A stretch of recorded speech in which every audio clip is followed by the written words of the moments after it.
السلام إلى حضرة النبي المصطفى رسول الله صلى الله عليه وسلم آله الكرام شؤونهم الفاتحة. أعوذ بالله من الشيطان الرجيم. بسم الله الرحمن الرحيم. إياك نعبد وإياك نستعين صراط الذين أنعمت عليهم غير المغضوب عليهم ولا الضالين.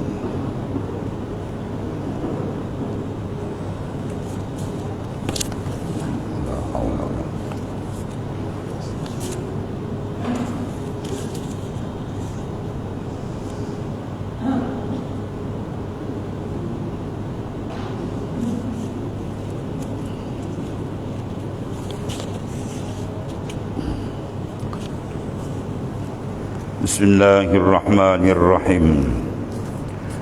قال معرف قدس الله سره.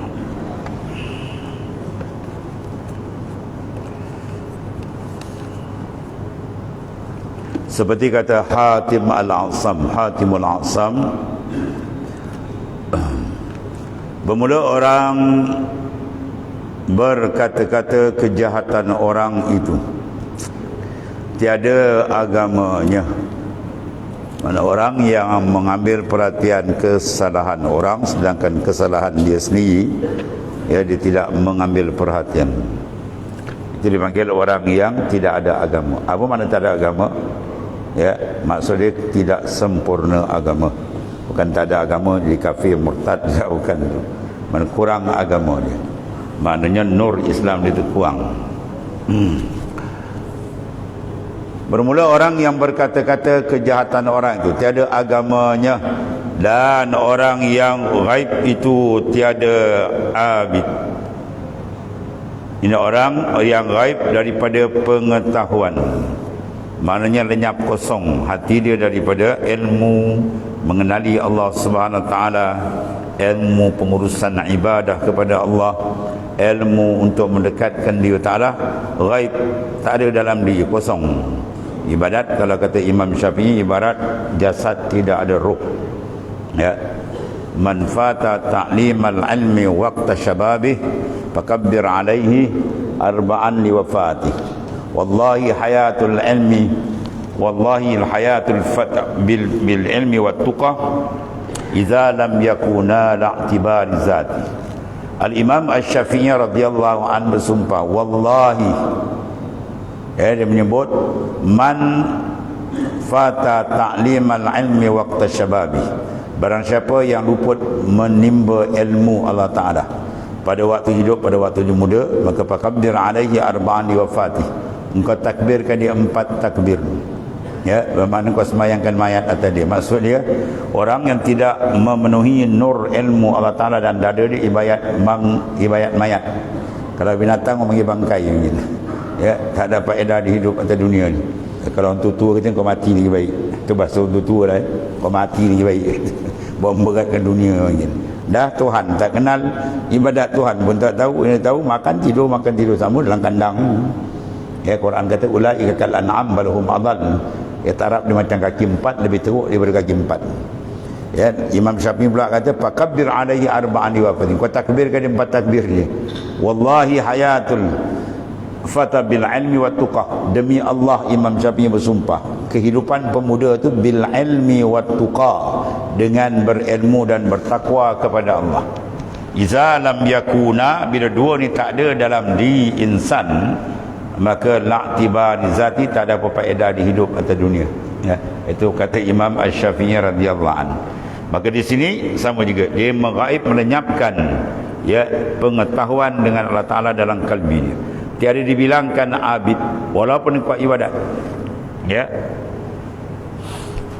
Sebab tu baginda SAW dalam hadis yang masyhur, seorang sembahyang, kemudian lepas dia sembahyang dia nak bersalam dengan baginda sallallahu alaihi wasallam. Rasulullah kata kum fasalli fa innaka lam tusalli, bangun sembahyang balik, kamu tak sembahyang lagi. Padahal dia lepas sembahyang. Ya. Di sini maknanya bila dia sembahyang, Nabi kata fa innaka lam tusalli, Nabi menafikan sembahyang dia yang Nabi tengok sendiri dia sembahyang. Ya, sebab di sembahyang itu tidak mengikut, tak menjaga rukun, tertib, tak ada tumak ninahnya, tak ada dan sebagainya. Maka dia sembahyang lagi, dia datang lagi, Nabi ucapkan yang sama. Akhirnya dia surrender je lah. Sekadar ini yang kami tahu ya Rasulullah. Rasulullah pun menceritakan ya hadis yang panjang. Dalam Bukhari ada, Muslim ada, iaitu hadis musii'us salah, orang yang mencederakan ibadat itu tadi, ya sembahyang tadi. Maka di sini ulama mengambil setengah daripada Ibn Ruslan ad-Dimishqi dalam kitab Matan Zubat, ya, kalam syair fiqh yang masyhur disebut apa tu, fa kullu man bi ghairi ilmin ya'malu amaluhu mardudatun la tuqbalu. Siapa beramal tanpa ilmu maka amal dia mardud, ditolak, la tuqbalu, tidak diterima oleh Allah Taala. Itu jelas, ya. Dalam kitab ni, kitab terakhir ni Tasniful Akhir, ya, mana karangan akhir bagi Hujjatul Islam Al-Imam Ghazali. Orang bagi kalau akhir tu memang hebat. Sebab dia kumpul daripada karangan besar-besar dia, hiak besar lagi kan.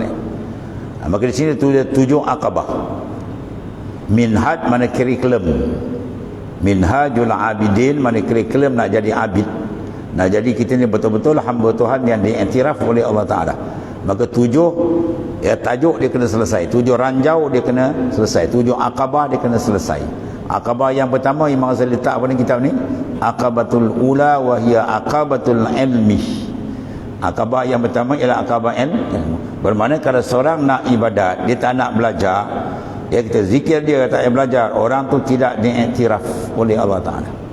Ya, tidak akan diiktiraf amalan dia. Sebab tu yang pertama sekali dia kena selesaikan ilmu. Kurang-kurang ilmu fardhu ain. Ya, ilmu tauhid dia kena selesai mengenal Tuhan. Ilmu fiqh dia kena mengenali susunan cari ibadat yang betul, dan ketiganya pengawalan amalan dia betul, itu ilmu tasawuf. 3 tu paling kurang itu. Itu dalam sabit dalam hadis Rasulullah sallallahu alaihi wasallam. Ya, tu ringkas dia. Lepas daripada akabatul ilmu, akabah apa dah ada ilmu, akabatul taubah. Dia kena selesai urusan dia dengan Tuhan. Dosa silap kalau tidak dia berjalan. Inna sikala zunub yamna ila masyin la ta'atillah. Sungguhnya berat dosa tidak menekan hamba. Kalbi dia ditekan, di malah ibadat tak sedap, macam-macam rasa. Dia kena settlekan, bersihkan, baru dia sedap, baru dia selesa. Ya, bagaimana kita pakai pakaian yang kotor, busuk, macam mana nak pakai kan tak selesa. Dia mesti pakai tu cantik, kemas, ya, bersih, baru sihat. Itulah rohani kita. Bila kita bersihkan daripada segala penyakit-penyakit dalaman, dia akan rasa kelazatan dengan Allah Taala. Tu dia antara apa? Pesanan di sini bab tajuk iaitu jangan kita gaibkan 2 perkara besar, al-ilmu wal ibadah. Dan orang yang mengadu, tiada kepercayaan, dan yang hasad itu, yang dengki itu tiada dapat penolong. Orang yang mengadu, orang panggil apa ni? Batu ronsen. No. Kerja dia tu adu sana, adu domba orang. Dia spesies apa tak tahu tak. Bila dilaga-lagakan orang berlaga, dia suka. Dia suka orang bergaduh. Orang suka orang aman damai, dia suka orang bergaduh. Bila orang bergaduh, puas hati dia. Dia ni apa tak tahu hati perut. Itu kotor tuan, berkeladak kotor hati perut. Satu. Jadi orang yang mengadu tidak kepercayaan. Mana orang yang suka mengadu-ngadu ni tidak boleh dipercayai.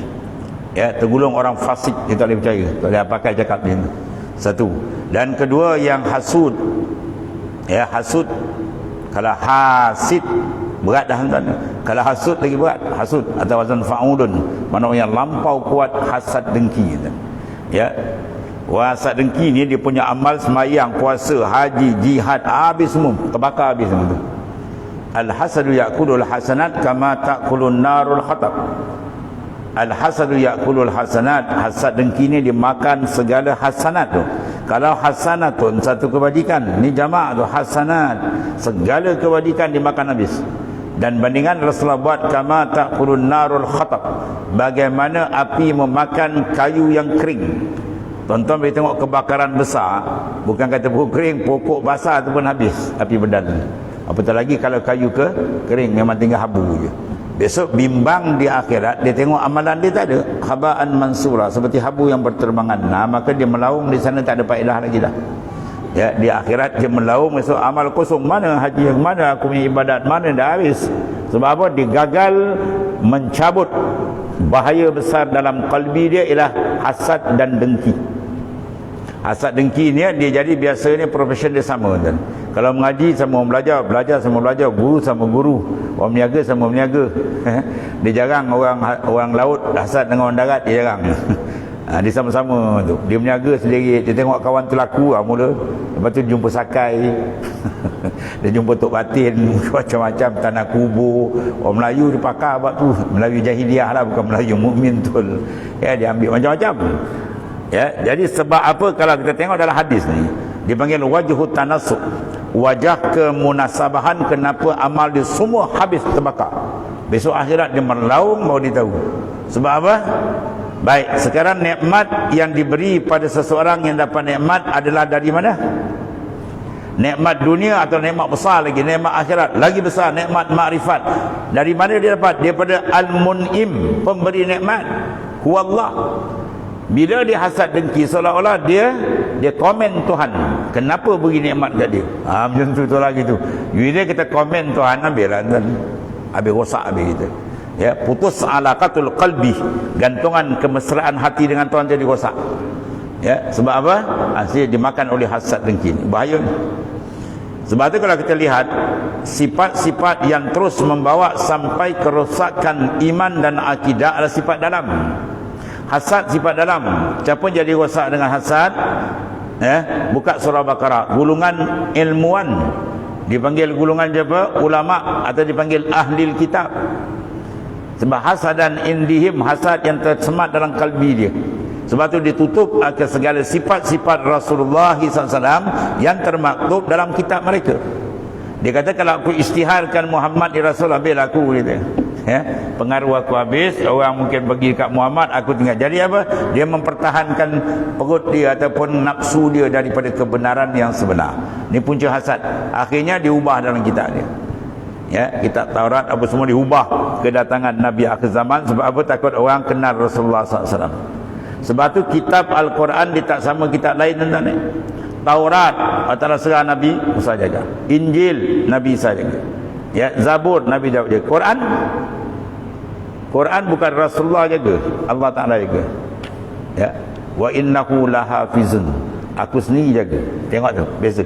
Walaupun Nabi punya title lebih tinggi daripada Nabi Musa, lebih tinggi daripada Nabi Isa, lebih tinggi daripada Nabi Daud, Sayyidul Mursalin, namun Quran Tuhan tak serah pada Nabi juga. Aku jaga sendiri. Sebab tu tak ada siapa boleh ubah Quran. Banyak dia orang cuba nak ubah Quran, tak dapat. Walaupun satu titik dia ubah, orang akan sedar. Dan zahir ni kita tengok banyak hufaz, hafiz-hafiz Quran, pusat-pusat tahfiz Quran tu sengaja daripada tanda atas nama melihara. Dia tak boleh nak ubah Quran. Yahudi pun tak ubah, kalau boleh nak ubah habis. Quran tu wa innahu lahafizun, sungguhnya Ta'ala sendiri yang menjaga Quran tu. Jadi golongan ulama jadi sesat di kalangan Bani Israel dengan sebab hasad sifat dalam. Semua sifat dalam ni bahaya kan.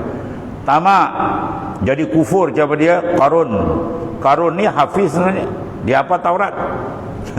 Orang kanan ni misal bila dia dapat ilmu kimia, buat emas tu dia polon jadi kaya habis. Dia punya kunci dekat 70 ekor unta tanggung, bukan emas kunci. Turun ayat zakat dia habis.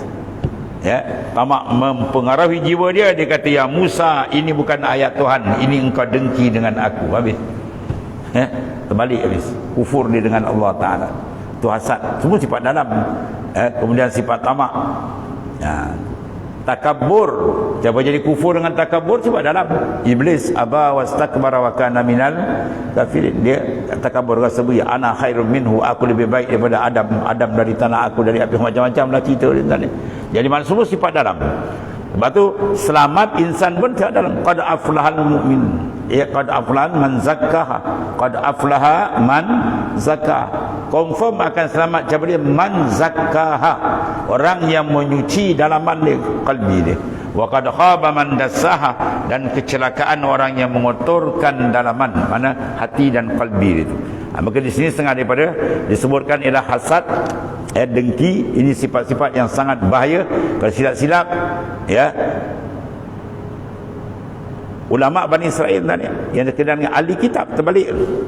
Ahli kitab, orang yang pakar, ada ilmu hebat, terbalik dengan sebab hasad. Kalau kita tak tahulah, kalau tak ada pertolongan Tuhan, habis. Sebab tu kita kena banyak memohon pertolongan, bantuan dari Allah Ta'ala. Tanpa bantuan Tuhan, siapa kita? Ulama pun boleh terbalik.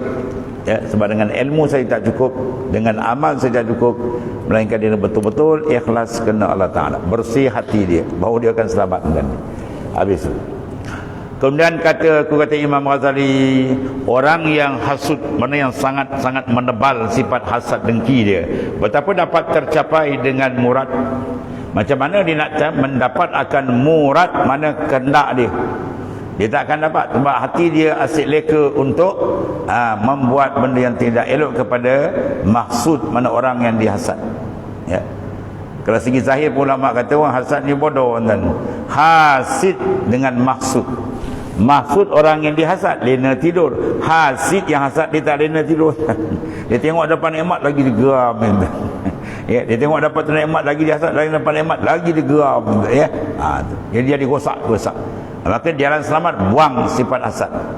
Sifat hasad tu sebab apa jadi? Sebab kita gagal menghadap diri kepada Allah Ta'ala. Kalau insan tu asyik dengan Allah, sifat ni habis semua, tak ada dia. Ya, orang yang asyik dengan lazat dia dengan Tuhan, tak ada masa dia nak pandang dengan sifat-sifat tersebut. Sebab tu jalan makrifat ialah jalan penyelesaian semua perkara. Bila orang dia kenal sebenar-benar akan Allah, nasihat kalbi dia takkan pusing tempat lain. Tak ada masa dia nak asal-asal orang, tak ada masa dia nak fikirkan, dan dia sedang berlazat dengan Tuhannya. Sebab tu cari jalan untuk bernikmat dengan Tuhan, bukan bernikmat dengan makhluk Tuhan, ya. Bernikmat dengan makhluk Tuhan itu menghijab diri kita lagi menyusahkan kita, tuan-tuan. Ambil nikmat dengan Allah. Bi falyafrahu, dengan aku, yang dengan Allah naklah kamu gembira. Wa bi zikri falyatanamu, dan dengan zikrullah kamu bernikmat dengan merangkaikan kalbi kita dengan dia. Dan kata Hujatul Islam Al-Imam Ghazali, orang yang hasud betapa dapat tercapai dengan muradnya. Ya, mana kendak dia tak dapat atas dunia, tak dapat, apatah lagi di akhirat. Sebab pemikiran dia sudah rosak. Dia kira macam mana nak pergi apa? Nak musnahkan nikmat yang diberi pada seorang. Boleh tak dimusnah? Tak boleh. Sebab nikmat Tuhan beri, tak siapa boleh halang. La mani alima aqaita wa la mu'ti alima mana tak. Tu wirid on tutu kita bawa, kan. La mani alima aqaita. Tidak ada orang boleh blok apa yang Tuhan bagi. Kau hasad macam mana pun, kalau Tuhan kata dapat, tetap dia dah.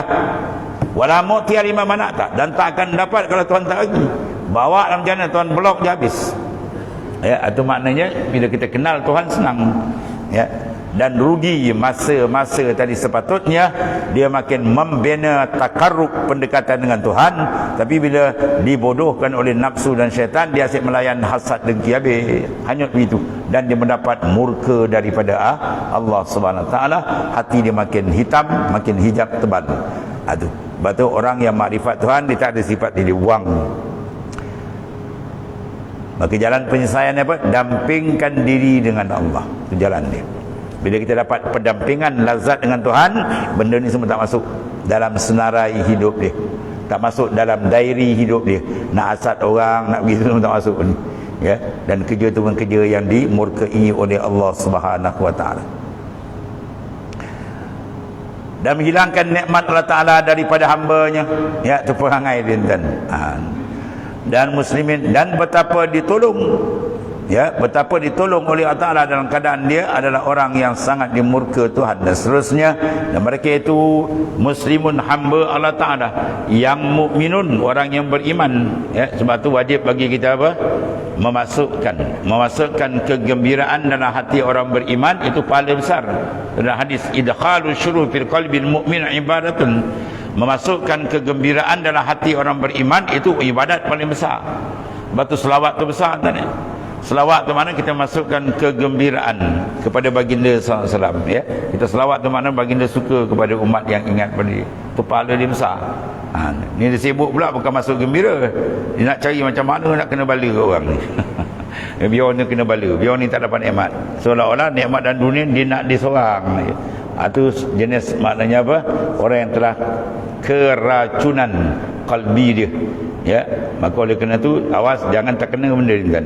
Kau terkena aja, bono nak kena cepat-cepat basuh, minta ampun balik dengan Allah Ta'ala. Sebab kita bukan selesai di sini, kita akan menghadap di Mahkamah Qadi Rabbul Jalil, ya, di padang mahsyar besok. Lagi hebat sana besok. Dan kalau dosa dengan orang ni bahaya tuan. Dengan Allah Ta'ala, Tuhan Maha Pengampun, Maha Penyayang. Dosa banyak mana insya-Allah lain pada syirik, dia sedia ampun. Tapi kalau dengan orang, ya, kita hasad dengan dia, tiba-tiba kalau tak sempat minta ampun, kalau dia tak ampun, dia sampai mahkamah qadi Rabbul Jalil kan. Kalau mahkamah atas dunia kena naik pun kita dah tentu arah dah. Ya, sekian hari bulan kena naik mahkamah. Wah, kita pun sudah nak naik mahkamah kan. Tu mahkamah dunia. Ini bukan mahkamah dunia, mahkamah qadi Rabbul Jalil di akhirat. Betapa besar ni. Jadi maknanya benda-benda ni Imam kata so selesaikan supaya jalan kita selamat, tidak tersangkut di sana besok. Dan terlebih elok kata Abu Yaqub pada barang yang dibacanya, hai Tuhanku, sabarkan kami atas menyempurnakan nikmat. Tengok ni rayuan para arif, sabarkan kami. Bermakna sabar tu bukan hak kita, dia bagi pun kita dapat. Minta kurnia biar dia cempak ke dalam kalbi kita, sifat yang mulia tu as-sabr. Sabarkan kami atas menyempurnakan nikmat atas segala hamba-Mu dan baik kelakuan mereka itu. Ya, jadi maknanya dalam menyempurnakan nikmat tadi perlu bersabar. Sebab macam-macam ujian. Benda baik itu memang ada ujian. Lagi kuat kita buat, lagi banyak ujian sengaja Tuhan letakkan. Sebab apa? Tuhan nak jadikan amal itu biar cantik dan mengangkat martabat, ya, orang yang mengerjakan amal saleh ini. Dan ketahui alimu bahawasanya penyakitnya, yakni hasad itu, membinasakan atasmu taat. Taat nak bina bukan senang. Dikacau oleh nafsu, diganggu oleh syaitan, dunia macam-macam. Tiba-tiba dah jadi amat cantik, rosak balik entah ni. Bak silap, terlalai. Satu pohon yang mahal, payah nak tumbuh, tiba-tiba kita tanam dah cantik dah. Naik 2-3 kaki, rupa pula pagau disebat babi habis tu kan. Bukan pokok ngakau kau disundul lebih. Termenung gitu, Allah silap. Atas dunia tak apa, boleh cari benih lain, kita nak balik. Akhirat nak cari apa kan? Dah balik tak ada undur lagi dah. Itulah dia, ada amal, adalah, tak ada, tak adalah. Jadi, jadilah, tak jadi, tak jadilah. Itu maksudnya. Ya, aman sebelum kita seberang ke sana, maknanya kena pantau amati betul. Sebab di sana tak ada siapa yang nak menolong kita. Ya, kawan kita atas dunia baik tak, masing-masing buat diri dia.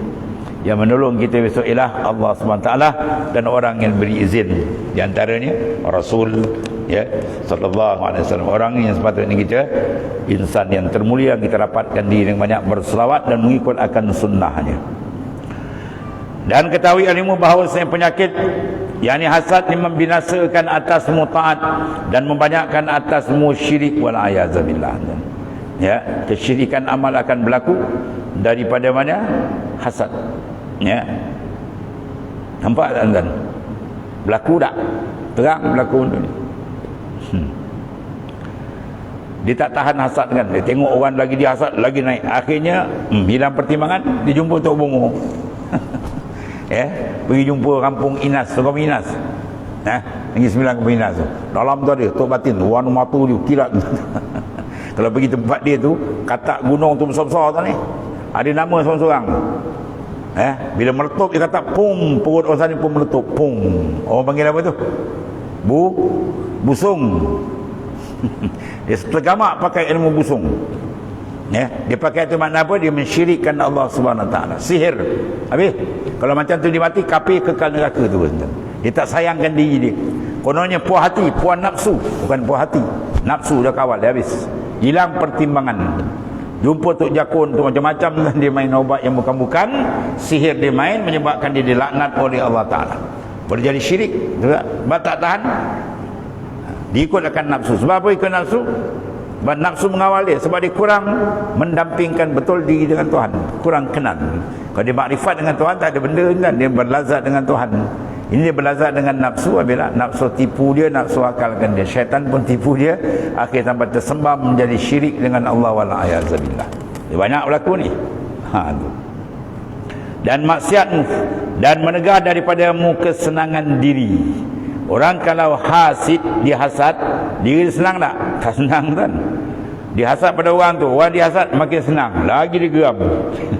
Ya, dia ketap bibir yang tak terbuka, geram. Tu. Dan ya, menegahkan faham hati, akhirnya apa? Nur kepahaman Islam tak akan masuk. Sebab bila ada hasad, kotor, lebih kotor daripada longkang lagi sifat hasad. Maka di mana ilmu nak masuk? Ya, air nak masuk dalam bekal pastikan dia bersih. Begitu ilmu nak masuk dalam kalbi, kita pasti kalbi bersih. Sedangkan hasad ni sebusuk-busuk, sekotor-kotor sifat yang mengotorkan hati. Maka dia tak akan dapat petunjuk daripada Allah Ta'ala. Ya, bahaya tu. Bermakna dia sendiri menzalimi diri dia sendiri. Dia sendiri tidak sayangkan diri apabila dia layankan sifat hasad yang sangat keji dan kotor atau mana.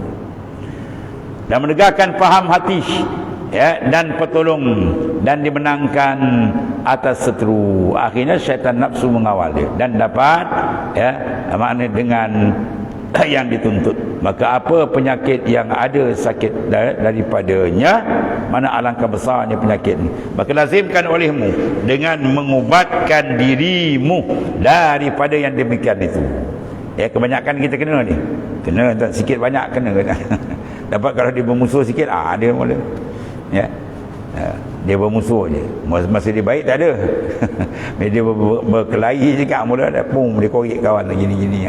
Benda tak sepatut pun, yang kecil pun dia besar. Ya, maka dia macam-macam lah. Dia akan jadi timbul tu. Syaitan pum tiup. Ya. Oleh kerana tu sifatnya amat bahaya. Pertama, amal yang dibina yang dah jadi tu dan habis dimakan. Dan dia mendapat kutukan murka Allah Subhanahu wa Ta'ala. Pintu hidayah tidak akan dibuka, hatinya akan makin jauh dengan Tuhan. Itu semua resiko-resiko hasid, orang yang bersifat dengan hasad. Ya, dia akan jadi rosak dunia dan akan jahanam di akhirat wal a'yazabillah. Kemudian kata Imam Ghazali, wabillah, dan wallahu ta'ala waliyut taufik, yang menguruskan, memberikan akan taufik itu. Dan ada pun isti'jalun, isti'jal yang menuntut segera. Ya, dalam hadis Nabi kata apa? Al-ajalatu minas syaitan wa ta'anni minar rahman. Al-ajalah gopoh, itu daripada syaitan, Nabi kata. Wa ta'anni, dan cermat, itu daripada sifat yang dikasihi oleh Tuhan yang bersifat Maha Pemurah dan Maha Pengasih. Satu contoh, gopoh apa tuan?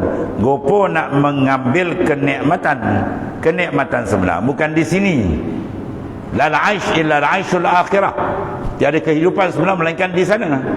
Jadi oleh kerana gopoh, dia ingat dunia ni besar, dia tak kenal akhirat, ada gopoh nak ambil atas dunia. Akhirnya dia kejar nikmat dunia, tidak mengira dan tidak menimbang benda tu baik atau buruk, langgar habis semua. Yang haram pun dia sebat habis semua. Ya, padahal tempat nikmat bukan di sini. Ya. Nikmat di sana. Man talaba ma lam yukhlaq at'aba nafsah. Kata Syekh Ja'far As-Sadiq, barang siapa menuntut benda yang tidak dijadikan, at'aba nafsah, dia memenatkan akan diri dia. Benda tak ada, dia cari, penat tak? Ya. Beruk, kita suruh panjat pokok kelapa, buah tak ada, beruk marah kita. Kita suruh panjat, beruk kata buah tak ada, dia tengok je kita. Kita kata panjat. Kalau dia kata celaka tuan-tuan, aku kata pokok pula tinggi je. Ya, buah tak ada. Ya, memenatkan diri, mana menuntut benda tak ada. As-sa'adah al-haqiqiyah, kebahagiaan sebenar-benar tak ada atas dunia ni. Sana, semua kat sana. Ya, mana ada orang duduk daripada kecil sampai dia mati, tak ada sakit, tak ada susah, tak ada problem. Tengok, macam ada? Mana ada? Sikitnya problem ni baru nak selesai, yang ni pula datang, yang ni pula datang. Berkata la tastaghrib ukul al-aqdar ma dumta fi haziddan. Hikam Ibnu Atha kata, kau jangan terkejut ukul aqdar, berlakunya kekerohan masalah, jangan selama kau menapak tamu ke dunia. Itulah tempat dia. Dunia menzahirkan dia darul bala, ya, negeri ujian ni lah dunia. Ya, jangan terkejut berlakunya kesusahan, berlakunya problem dalam dunia. Ni tempat dia. Tempat tak ada problem, tak ada susah, bukan di sini, al-jannah sana tu. Dan nikmat makin naik. Itu dia. Ya, jangan terkejut. Ya, bolehkah kita terkejut? Anak keling pandai cakap keling, boleh? Oh, anak keling ni hebat pula, 7 tahun dah pandai cakap keling. Dia anak keling memang pandai cakap keling. Sifat dia kan, itulah dunia. Jangan terkejut berlaku kekerohan, itu sifat dia. akan tak nak kekeruhan dalam dunia, hebat sangat di sana tempat al-jannah, ya, tempat nikmat sebenarnya. Kalau kita kenal tu, insya-Allah. Jadi jangan gopoh dalam mengambil kenikmatan sebenar, bukan di sini. Ya, kalau Tuhan bagi tu alhamdulillah ajalah, tak ada masalah. Tapi tempat senang di sana. Ya, kegopohan kita nak cepat sehingga kita terleka bahawa tak ada benda, tak ada tempat lebih hebat di sana. Ya, oleh kerana dia kurang mengenali akhirat daripada perkhabaran Quran dan hadis, akhirnya dia ingat dunia ni tempat nikmat, bukan. Dan banyak hadis-hadis Nabi kata, "An-nas niam iza matu intabahu." Manusia pada hakikat dia atas dunia macam orang tidur. Bila dia mati baru dia sedar. Ya, dia tidur, kemudian dia memimpi jadi orang kaya besar, ya, siap ada helikopter, tiba-tiba naik heli jatuh, rupa celah katil. Allah, mimpi je macam tu lah kan. Bila malaikat maut tarik nyawa, Allah dah tinggal kejap je. Nabi misalkan dengan niam tidur di masa yang singkat. Ya, habis-habis kita tidur, kalau orang tua lagi tak 4-5 jam dah bangun, kejap, masa yang singkat. Ya, itulah hidupan dunia mana.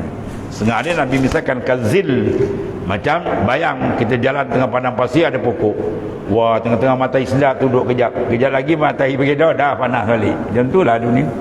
Ya, ni sebab masa terlampau singkat. Satu hari akhirat 1000 tahun dunia, alfasanatin mimma ta'udun. Nak cari orang hidup suku hari akhirat pun tak ada sekarang. Ada rumah 250, tak ada. 1/8, 1125 tahun pun jarang jumpa. 1/8 hari akhirat, sikit je kan. Tak sampai sehari, sekali tak sampai. Tapi kalau diberi raih dengan masa yang singkat ini jannah, Masya Allah, itu orang yang bijak. Ya. Sebab tu kalau dia tak dapat raih dengan singkat je masa, maka orang tu bukan orang yang bijak. Sebab tu Rasulullah meletakkan taat ke Tuhan itu bijak. Ya bena Adam, ati' rabbak fatusamma akilan wala ta'sihi fatusamma jahilan. Hei anak Adam, sila taat kepada Allah Ta'ala, beri taat, maka engkau disenaraikan orang yang akil, yang bijak. Wala ta'sihi, jangan cuba kamu nak derhaka Tuhan, maka disenaraikan kamu orang yang bodoh, mana tak bijak. Itu maksud. Sebab apa? Di sana adalah tempat sebenarnya. Dan banyak lagi lah, ya, diuraikan oleh ulama berhubung dengan jangan kita ada istijal. Ya. Apa benda pun jangan istijal. Dia kena apa? Cermat, baru dia akan selamat. Kerja apa pun, bila dia cermat, dia akan selamat. Macam sahabat tadi yang Nabi kata semayang balik sebab istijal. Tumaknina ada. Nabi kata parka hatta tatma'inna raki'an, fasjud hatta tatma'inna sajidan. Tu hadis sahih. Rukuk kena tamaknina, sujud sampai tamaknina. Dia nak cepat sudah akhir semayang tak diiktiraf oleh baginda sallallahu alaihi wasallam. Satu contoh lah ya. Maka bahawasanya perkara yang meluputkan dia bagi segala yang dimaksudkan kebajikan, yang menjatuhkan dia dalam ma'asi, dan bahawasanya daripadanya nyata kebinasaan tu 4 perkara. Ya, ini dipanggil istijal. Ya, maknanya menuntut akan segera. Betul, dalam ilmu faraid dia satu kaedah, manis tak jala qabla awani ukiba bihirmani. Ya, manis tak jala qabla awani, siapa yang istijal belum sampai masa, ya, ukiba bihirmani, maka dikenakan dia dihukum dengan tertegah. Kan? Bapak dia ni orang kaya kan. Kan? Dia nak harta pesaka bapak dia tak mati, diracun bapak dia. Ya. Bapak dia punya tanahnya, geran tanahnya 2 kaki tinggi. Ya, tanah bapak semua. Oh, orang kaya jutawan besar. Dia 2 beradik. Lambat mati bapak aku kan. Diracun bapak dia, orang tahu apa diracun, jawab dia apa? Qatil wal maqtul li ta'lim mafsad. Habis tu tak dapat. Dia ada surah Baqarah kan. Surah Baqarah ada kan. Cerita apa? Surah Baqarah, dia telah kes lembu. Baqarah tu lembu. Kesnya apa? Seorang laki-laki, ya, dia meminang sepupu dia, anak pak saudara dia, seorang jutawan, orang kaya besar, saudagar besar. Dia ada anak perempuan seorang je. Bila dipinang, pinangan dia pak saudara dia tolak. Dia terbakar kan. Dia tolak, maka dirancang pembunuhan. Akhirnya dia bunuh pak saudara dia. Bila bunuh pak saudara dia, maka diheret mayat tu dibawa satu kampung lain. Kalau kita letak kat taman lain, bila sampai di situ dia letak aja kawasan tu, dia pun berlakon. Kalah Syaruhan demi berlakon. Dia menangis begini, sampai orang kata wah kesian tu ni. Akhirnya berlakulah persengketaan tuduh-menuduh. Orang kata orang ni bunuh, kumpulan ni, kabilah ni bunuh macam-macam. Akhirnya datang seorang katakan, kita ada rasul zaman tu, zaman Nabi Musa AS. Angkat kes ni pada Nabi. Bila angkat kes pada Nabi, Nabi pun bermunajat. Maka Ta'ala kata apa? Fasbahu bakarah, sembelih seekor lembu. Kalau nak ikut tentang akal kita, nak tahu orang bunuh, tiba-tiba sembelih lembu, kan jauh tu kan akal kita. Bila Tuhan kata sembelih lembu, sembelih lah. Tu mulalah mata kata lembu macam mana, warna apa, dah buat satu hal. Mujur dia kata insya-Allah. Akhir dapat lembu, ringkas cerita, dah sembelih, arahan ambil ekor lembu tu. Bukan buat ekor, ambil ekor lembu tu. Pukulkan kepada mayat tadi. Situ dia tuan nak uji. Nak dapat benda besar, kena uji sembelih lembu. Pukul kepada mayat, pum, mayat terbangun balik. Tanya, siapa bunuh kau? Siapa bunuh kau? Dia tanya, anak buah. Oh, dia ni rupanya berlakon. Akhirnya habis semua tak dapat. Pesaka pun tak dapat, nikah pun tak habis semua. Sebab apa? Istiqjal, gopo. Pembunuhan dia berlaku, akhir dengan dia sekali kena hukum bunuh, apa benda pun tak dapat. Maksudnya itu surah Baqarah, pengajaran besar tu. Yang pertama, bahawa menyahaja oleh abid, mana ahli ibadat, akan martabat di dalam kebajikan dan menuntut istiqamah dan bersungguh-sungguh. Maka terkadang bersegerakan mencapai akan dia, dan tiada yang demikian itu waktunya. Dia nak capai pada bulan waktu. Kalau suluk ulang apa-apa nak jadi khalifah, jadi pelepah. Dia banyak dan jaga. Maka yang ada kalanya bahawa lumpuh, mana melemahkan dan putus asa dan tinggalkan akan ijtihad, maka diharamkan demikian manzilah martabat tadi. Sebab apa? Gopoh.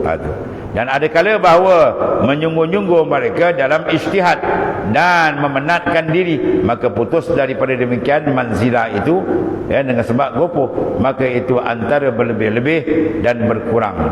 Jadi kita nak tersedar, jangan terlampau lebih atau terlampau kurang. Khairul umur awsatuha.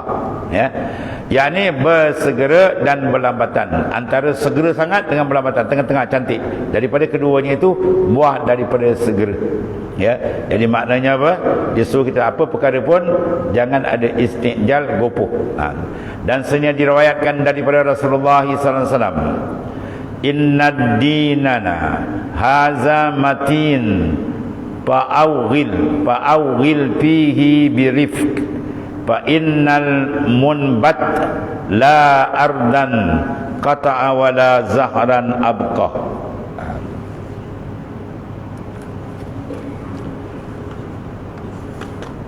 Maksudnya apa?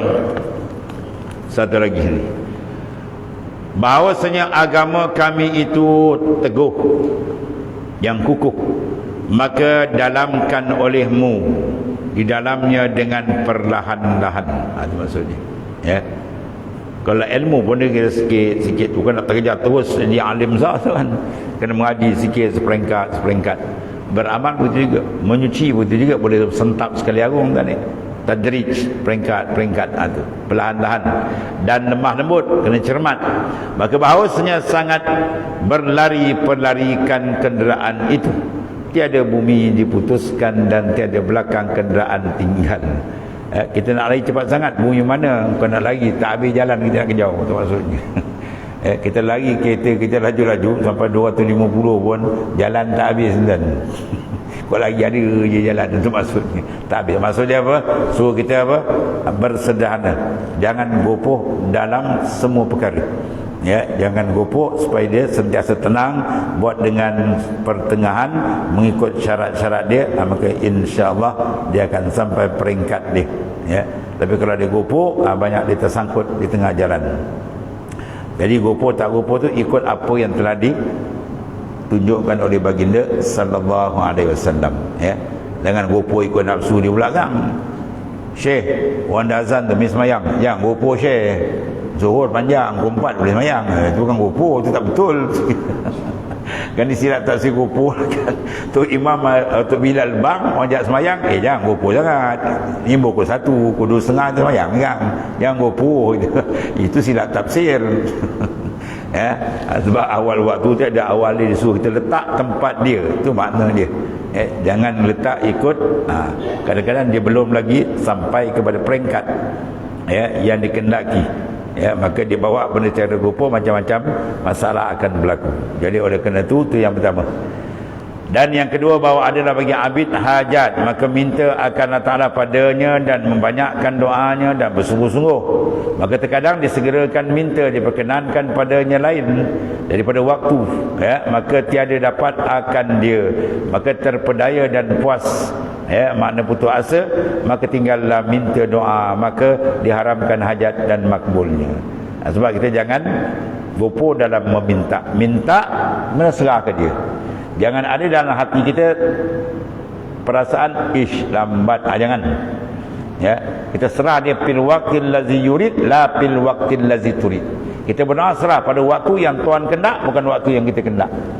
Kadang kita ikut akal kita yang singkat, kita rasa cepat. Bila dapat cepat, musibah lain pula datang, kes lain pula datang, masalah. Macam ibu dia tak bagi anak dia semua permintaan dia. Budak tak berakal lagi, kita bagi pisau tajam, maut.